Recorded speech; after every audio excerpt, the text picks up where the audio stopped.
Hello viewers, welcome to spectrum cinema. இந்த எபிசோட்ல நம்ம 2024ல வெளிவந்த ஒரு ஜாப்பனீஸ் ஹாரர் படமான தி ஹவுஸ் ஆஃப் சயூரி அந்த படத்தோட ரிவ்யூ தான் பார்க்க போறோம். சோ இந்த படத்தோட ஸ்டோரியை மைல்டு ஸ்பாயிலர்ஸோட பார்த்துடலாம். கமிக்கி ஃபேமிலி, இந்த குடும்பத்துல மொத்தம் 7 மெம்பர்ஸ். இவரோட அப்பா அம்மா அக்கியோ கமிக்கி, அவரோட ஒய்ஃப், 2 பசங்க, ஒரு பொண்ணு. ஒரு மனுஷன் எதுக்குங்க வீடு வாங்குறான்? நம்ம கஷ்டப்பட்டு சம்பாரிச்சு ஒரு வீட்டை வாங்கி நிம்மதியா எந்த பிரச்சனை இல்லாம பீஸ்ஃபுல்லா வாழலாம் அப்படின்னு தான் இவரும் நினைச்சு தன்னோட ஃபேமிலியோட ஒரு வீட்டை வாங்கி குடும்பத்தோட அங்க ஷிஃப்ட் ஆகி போய் டைனிங்ல உட்காந்து எல்லாரும் ஜாலியா பேசிட்டு இருக்காங்க. அப்படி இவங்க எல்லாம் சந்தோஷமா உட்காந்து சாப்பிட்டுட்டு இருக்கீங்க. ஹாரு கமிக்கி அவங்க 80 வயசாச்சு. அவங்க ஒரு டெமென்சியா பேஷண்ட். அவங்க மட்டும் மாடியவே பார்த்துட்டு இருக்காங்க. ஏன் நீங்க கத்துற அப்படின்னு மேல பார்த்து கேக்குறாங்க. இவங்களுக்கு எல்லாம் ஒன்னும் புரியல. சரி, இவங்க டெமென்சியா பேஷண்ட்னால ஏதோ வளர்றாங்க போல அப்படின்னு நினைச்சுக்கிறாங்க. இந்த மாதிரி இவங்க அடிக்கடி பிஹேவ் பண்றாங்க. சோ அப்படி இருக்கல அந்த வீட்டுல உள்ள அந்த சின்ன பொண்ணுக்கு யாரோ சிரிக்கிற மாதிரியான சவுண்ட் கேக்குது. சோ இந்த மாதிரி அடுத்தடுத்து அந்த வீட்டுல பல அமானுஷ்யமான சம்பவங்கள் நடக்குது. இதுக்கு அடுத்து அந்த ஃபேமிலிக்கு என்னதான் ஆச்சு அப்படின்றதா இந்த படத்தோட மொத்த கதையே. பொதுவாகவே ஜே ஹாரர் படங்களை ஒரு டிஸ்டிங்டிவ் ஹாரர் மூட செட் பண்ணுவாங்க. அதுவும் யூனிக்கான அட்மாஸ்பியர்ல. அது மட்டும் இல்லாம அந்த சைக்கலாஜிக்கல் ஃபேக்டரை நல்லா ஒர்க் பண்ணுவாங்க ஸ்கிரீன் பிளேல. சோ ரெண்டாவது விசுவல் எஃபெக்ட்ஸ்ல வயலன்ஸ் அள்ளி தெளிச்சிருப்பாங்க. இந்த மாதிரி வழக்கமான ஜே ஹாரர் படங்கள் உங்களுக்கு பிடிக்கும்னா அது எல்லாமே இந்த படத்துல இருக்கு.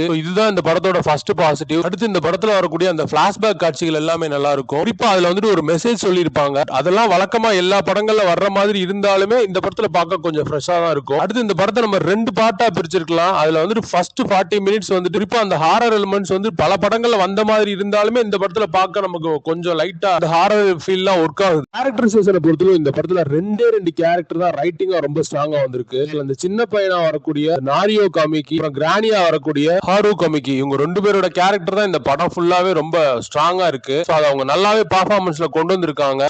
இந்த படத்துக்கு மிகப்பெரிய ஒரு பேக் போனா சினிமாட்டோகிராஃபி தான் சொல்லுவேன். ஏன்னா வேரியஸ் ஆஃப் ஆங்கிள்ஸ்ல ட்ரை பண்ணிருப்பாங்க ஷார்ட்ஸ் எல்லாம். அது மட்டும் இல்லாம அவங்க ஒரு சில சீன்ஸ் அந்த கிரீப்பி எலிமெண்ட்ஸை கேப்சர் பண்ணதெல்லாம் ரொம்ப வேற லெவல். ஃபர்ஸ்ட் 40 மினிட்ஸ்லயே இது எல்லாமே பக்காவா செட் பண்ணிடுவாங்க. அடுத்து பேக்ரவுண்ட் ஸ்கோர் தான். பொதுவாகவே ஜே ஹாரர் படங்களை பொறுத்தளவு சில சீன்ஸ் மியூட்டடா விட்டுருவாங்க. கரெக்டா அந்த ஹாரர் எலிமெண்ட்ஸை காட்டும் போது அந்த பேக்ரவுண்ட் ஸ்கோரை யூஸ் பண்ணுவாங்க. அது இந்த படத்துல நல்லாவே ஒர்க் ஆயிருக்கு. இது எல்லாமே இந்த படத்தோட பாசிட்டிவ்ஸ் தான். இந்த படத்துல என்ன பிரச்சனை அப்படின்னு கேட்டீங்கன்னா, வழக்கமா வரக்கூடிய ஹாரர் படங்கள்ல என்னென்ன பேட்டர்ன்லாம் யூஸ் பண்ணுவாங்களோ அதை அப்படியே எடுத்து இந்த படத்துல யூஸ் பண்ணிருக்காங்க. அது மட்டும் இல்லாம இந்த படத்தோட செகண்ட் ஹாஃப்ல டார்க் காமெடி மாதிரி ட்ரை பண்ணிருக்காங்க. குறிப்பா மார்ஷியல் ஆர்ட்லாம் யூஸ் பண்றாங்க. அதெல்லாம் எதுக்குன்னு தெரியல. ஃபர்ஸ்ட் 40 மினிட்ஸ் பார்க்கும்போது வேற லெவல்ல எடுத்திருக்காங்க அப்படின்னு சொல்ல முடியல கூட. ஏதோ பரவாயில்ல, ஒரு ஹாரர் எலிமெண்ட்ஸ் சேர்த்திருக்காங்க படத்துல, கொஞ்சம் டைம் பாஸா இருக்கு அப்படின்னு பார்ப்போம். பட் அதுக்கு அடுத்து கொஞ்சம் ஃபன்னா போகும் மூவி. திருப்பி கிளைமாக்ஸ் போர்ஷன் கிட்ட வரும்போது ஓரளவு பரவாயில்ல. ஒட்டுமொத்தத்தில் இந்த படம் ஒரு டைம் பாஸ் ஹாரர் மூவி அப்படின்னு சஜஸ்ட் பண்ணுவேன். சோ தேங்க்ஸ் ஃபார் வாட்சிங். Subscribe our channel.